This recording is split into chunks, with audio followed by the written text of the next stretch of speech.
Okay, hello everybody. My name is Tom from Tom's Coffee Corner.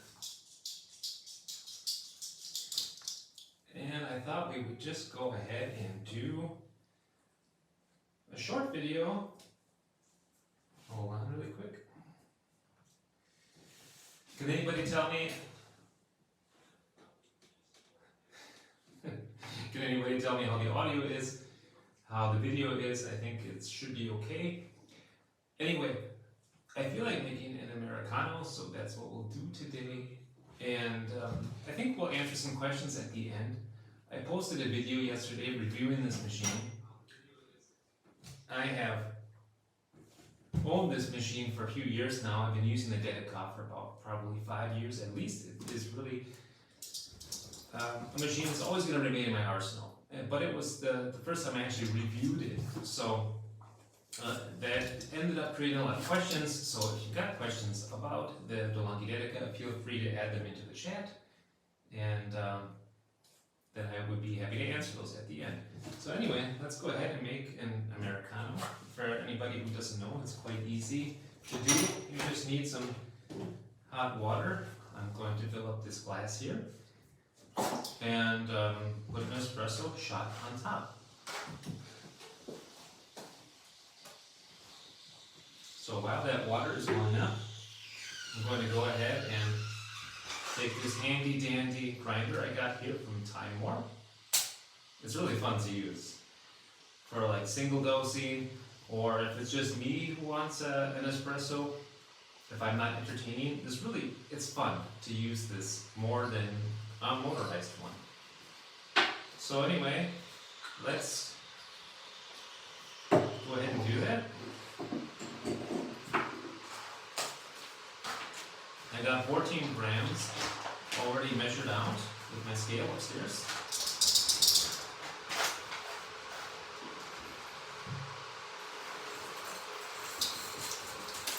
Oh, I dropped some.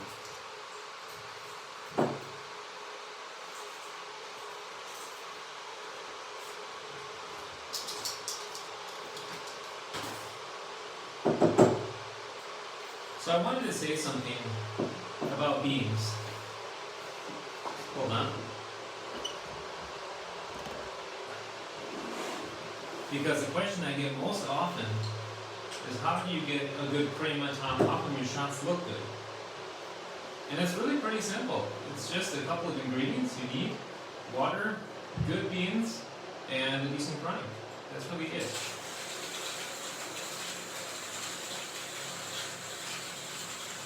So when I say good beans, what I mean is freshly roasted beans. So that doesn't mean just opening up any bag of beans and expecting them to be fresh. They need to be freshly roasted.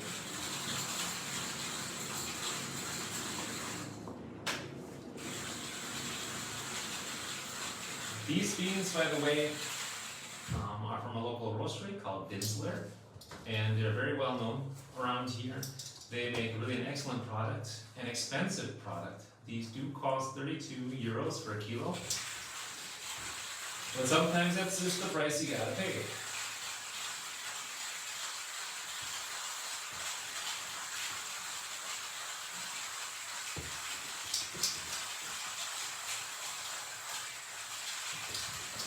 So this is just a small grinder. This is the Timemore Chestnut Nano. And it takes me about 1.5 to 2 minutes to grind, fine enough for espresso. And so yeah, it's a bit of work. It takes some time, but it's also nice to be flexible. You know, I can move around. I can bring this upstairs with me if I wanted, and keep grinding. And it's a bit of a workout in the morning, so it gets you, helps you to wake up in addition to the caffeine. And you can take it on vacation. The process is kind of fun.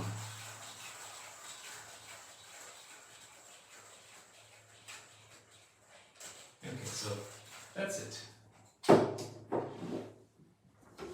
Got our hot water here.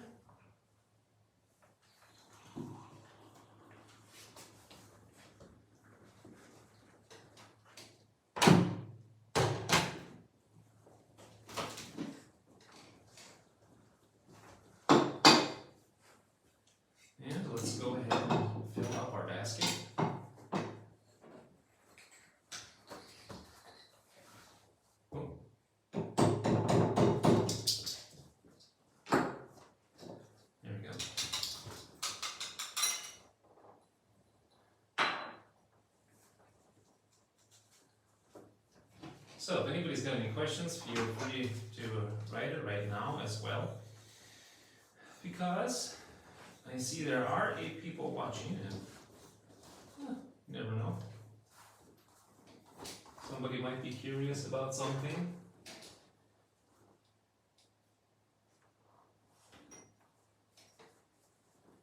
And it could fill the silence a little bit. So here you see kind of how I make the videos without any editing.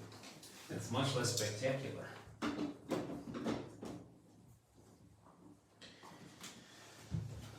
Alright, so that's about it. Let's go ahead, turn this. The Dedica is the star of the show. And here comes our Americano.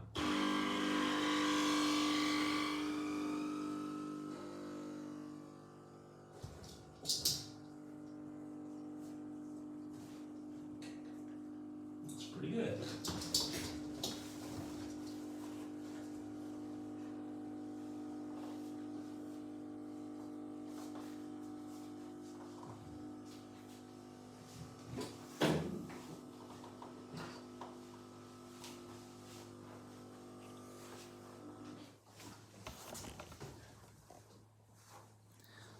Okay, very nice.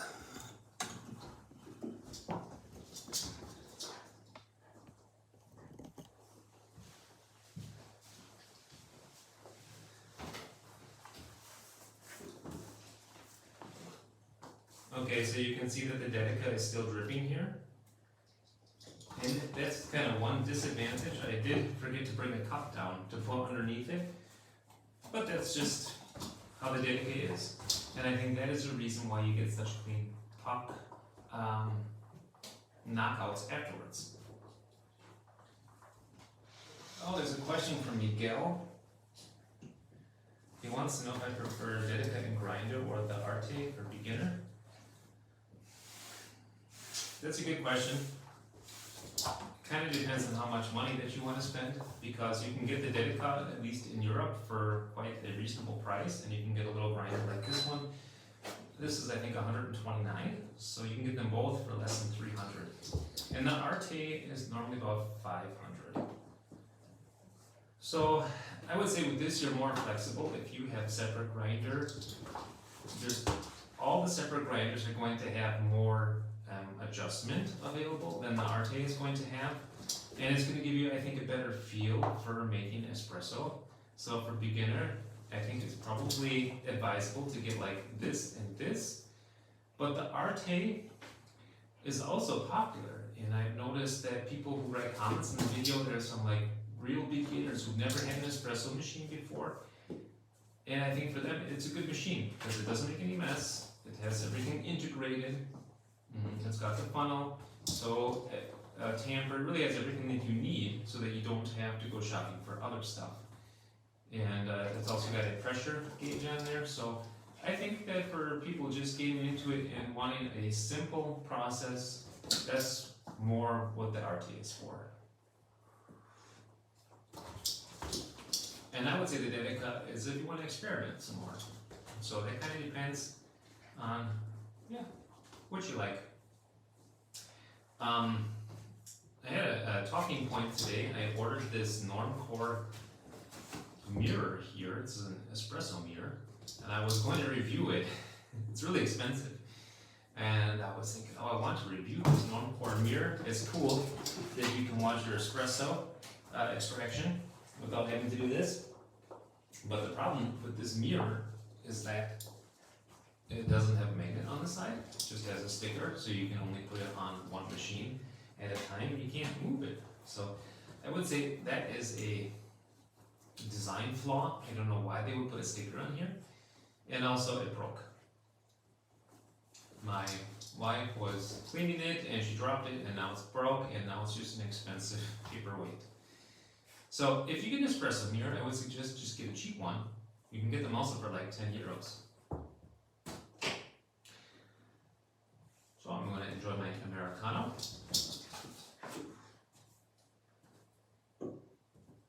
Please link the beans. Yeah, sure, I can do that, Jürgen. those beans linked in a couple of my other videos, but I'll link them to this one as well. The company is called Dinsler, and they're located in Bavaria in Germany, and the bean type is called Roma. But I'll put a link in the description below.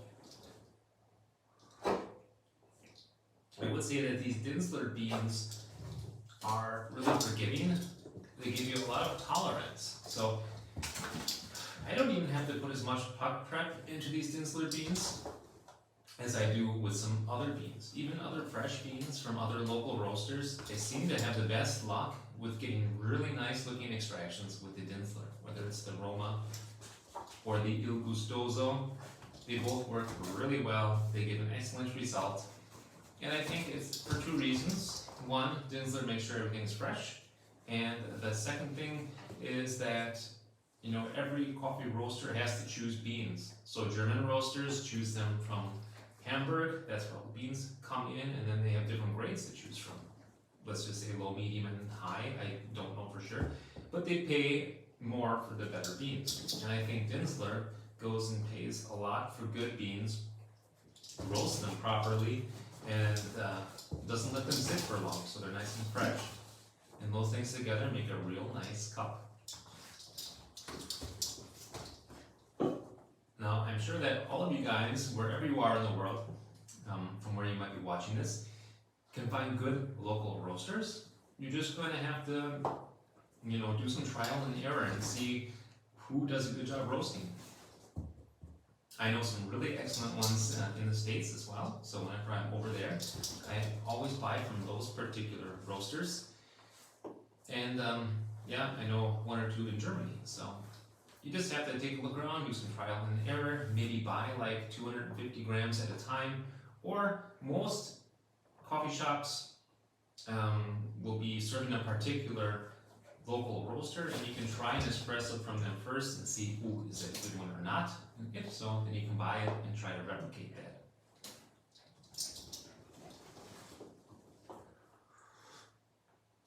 Alright, you guys. I did a live video, I think 3-4 weeks ago, maybe longer, and there were a lot of people online. I think there were 25 people online. Now there's not that many. Now I've made my Americano, and I've answered a couple of questions, so I think I'm going to go ahead and sign off. Thanks for being with me while I'm drinking my Americano, and I hope you guys have a real good day.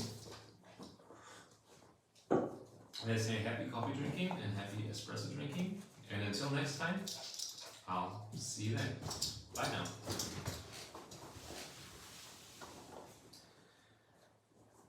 Oh, one more question. Love your stirrer with the holder. Oh, hey, Bossing. Yeah, I know.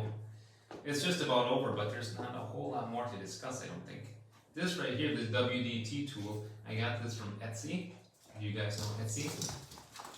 Yeah, so this one is cool because it's got a magnetic holder. So I can just put that here on the side of the DeLonghi. That's convenient. And if you want, I can link that WDT tool. You can also find them on Amazon, wherever you are in the world. You can use your local Etsy. Should be able to find something similar. Is there really a difference between a pressurized filter and unpressurized? Yes, big time difference. I think my most popular video on this channel shows the difference between using the DeLonghi with the pressurized one compared to the unpressurized. And I would just suggest that you take a look at that. I can link that in the description below as well.